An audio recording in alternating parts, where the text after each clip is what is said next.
Et puisqu'on parle de bleu, blanc, rouge, on vous emmène maintenant visiter une pépite de notre patrimoine industriel. La dernière manufacture d'épingles et d'aiguilles de France. Elle a été créée en Normandie en 1833. Et vous allez être surpris, mais certaines choses n'ont pas beaucoup changé. Alexia Mayer et Iker Zabala. Le temps semble arrêté. Dans cette usine normande, seul le son des machines fait office de métronome. Et ce, depuis 186 ans. Tout part de là, en fait, pour les aiguilles, pour les épingles à tête de verre.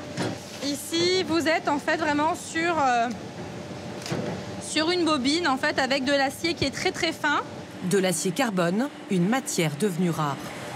Pour fabriquer ces toutes petites aiguilles à coudre, 27 étapes et 2 mois sont nécessaires. L'acier est d'abord découpé en tronçons, puis le chat, le bout de l'aiguille où passe le fil est percé.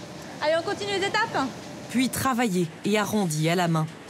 Une fabrication encore artisanale, 100% made in France. L'enjeu, résister face à la concurrence étrangère. Le made in France, forcément, ça plaît, mais ça a un coût. Une pochette d'aiguille, chez nous, c'est entre 2,80 € et 3,20 €. On a des concurrents qui sont jusqu'à 50% moins chers. Ce sont des concurrents étrangers. On n'est pas sur les mêmes charges.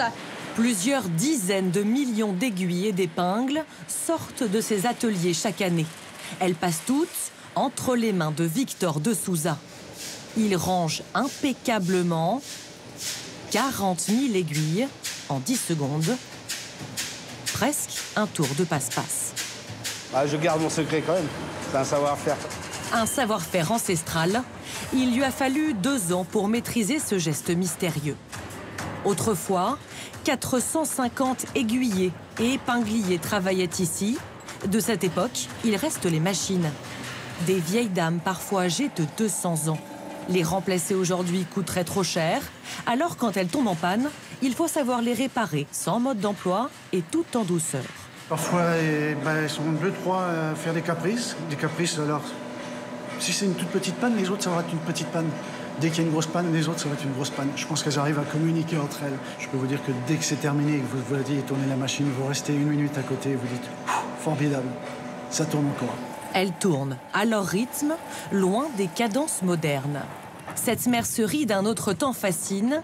110 références d'aiguilles, 120 références d'épingles s'exportent aux 4 coins du monde. Alors là, j'en vois un petit peu de tout, des dés, des élastiques, des patchs, des épingles. À chaque pays, sa préférence.